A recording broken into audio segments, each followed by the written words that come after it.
ซ้อมแต่จะอายุเบาๆคือน้อยพออายุเบาๆคือน้อยพอน้องเองชื่อว่าไซมีนายังชื่ออายุ22 ปีปัจจุบันเป็นพนักงานที่ธนาคารที่สาขาเมืองเชียงขวางน้องมาจากบ้านสว่างจังหวัดสุรินทร์อายุเบาๆเด้อเบาๆมันคือผู้น้อยกับผู้น้อยโพดนะปัจจุบันเป็นพนักงานที่ธนาคารเอสทีสาขาเมืองเชียงขวาง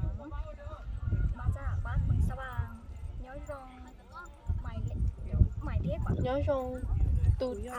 lớn cao ơi chị từ thaiตีได้ชอบต้นชัยตีได้ชอบเก่าเป้cũng bao lúc đây không hay tiền xài mà nhà mình chưa của nó tổ ta tổซ้อมนะ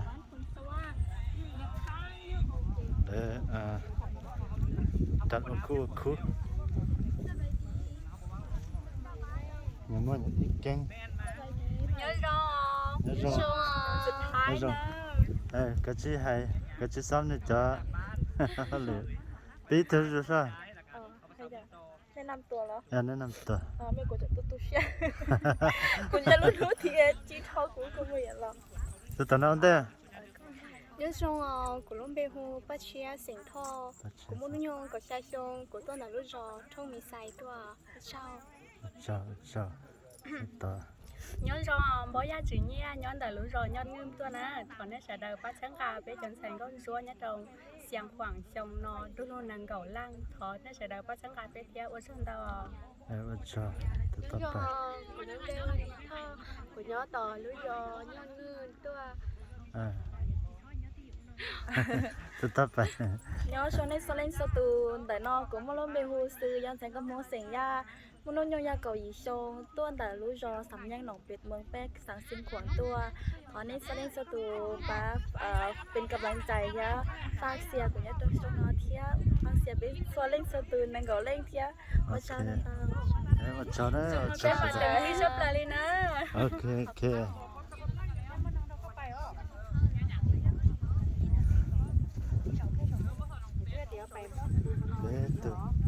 领导真是是啦，大家看，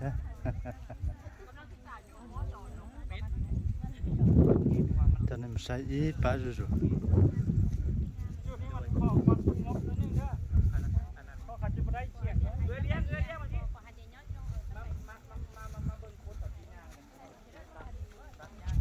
三拿更高嘞，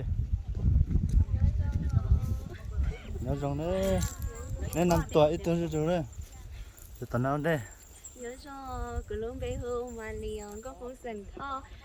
từ chỗ như mày lấy cha nó thọ này bác xia chia ở bác còn lấy cái gì thế nữa ok tụi tao phải đấy nhớ cho cụ hôm mày mua cũng mua lưu như này rồi sao bây giờ từ đi để rau cho phạt này bác xia của nó nhớ lúc rồi thứ tôi nhớ lúc rồi tan luồng rau măng khăng tôi mà cần tôi tụi tao phải nhớ cho ngò cũng mua lúc bê hồ tiền đồng cháy loกูตีได้เจ้าหมายเลขเก่าย่อบ้าน4 คนใส่โอเคเจ้าเลยจ้ะต่อไปย่อรอรู้เมย์หัวหมอเสียงท่อมือยงกดชาชงเวลาตัวตีได้ดาวสึงดีย่อบ้าน4 คนใส่ปัญญาก่อนที่เจือว่าเจ้าต่อไปกูรู้เมย์หัวด้วยจีกูอยากตัวตีได้เจ้าเล่นที่ปอกกูเลยเจป้าเสียงเอากูเชียป้ากูไล่กูเชียกูเที่ยวว่าเจ้าโอเคว่าเจ้าเลยว่าเจ้าต่อเสร็จแล้วฉันดัน到了กูจะตัวเช็คกันก่อนเถอะบีโดเชียลีเดอร์เอาเลยบีโดเชียนี่อ๋อเป้สบายดีน้องเองชื่อว่านางไมเคิลลี01ก่อนกูจะสอนนักเก่งก่อนเลยเถอะ ที่จันนู่นจะไม่แม่ซื้อก็ชี้ก็ตัวสงสินะฉันจะทำไรจะเจ๊ซ้อมแต่ละนะอย่าซ้อมอย่าอีกแกงเลยอีไรอีป้านอย่าอีกขอ